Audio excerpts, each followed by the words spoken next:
Let's bring in former White House Director of Events Laura Schwartz in Chicago for us this morning as the situation escalates in Washington, D.C. Laura, good to see you. You have spent a lot of time in the White House. What is the protocol for the President and his staff when a lockdown order is placed? I don't even know if the President is back in the White House. He was at the shuttle launch earlier, which was surprising indeed.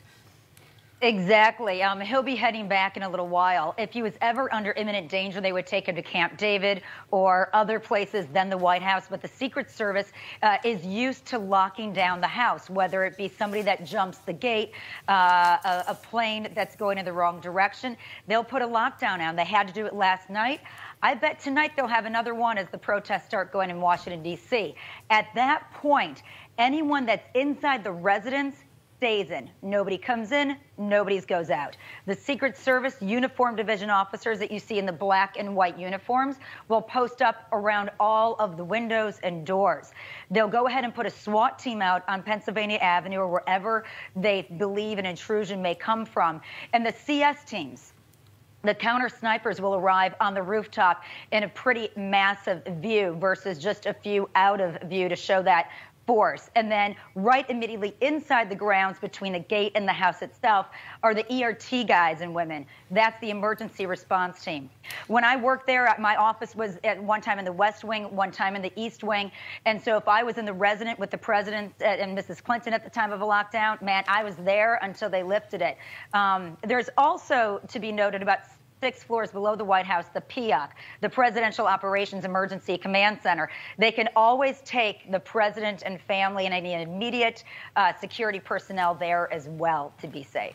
Laura, the situation is escalating everywhere. We've been watching the scenes on the streets of Los Angeles. Demonstrations are now starting right on your front door in Chicago. What more can you tell us about the situation there? Well, today was a national day of protest that many of the organizations of color and the advancement for African Americans and so forth planned. Now, those were planned to start a few hours ago. And of course, in the daylight time, where they figure people that want to peacefully protest will do just that. Unfortunately, before a curfew is even in place, we've seen in California, we've seen just on my front step here in Chicago, people starting to get out of control. I can't believe the sight of people rolling trash bins down the street and cars driving through. This is not anything that Martin Luther King would ever have wanted for people to protest against this heinous and awful murder. But this is being taken over from global anarchists, people that think, you know, violence is the way to have a solution for this. It just isn't. And the states need to find a way to quell it down while still being respectful, because everything that they do is on display. Laura, many Americans say the country is facing 2 pandemics, coronavirus and racism. What needs to happen from this point to facilitate real change?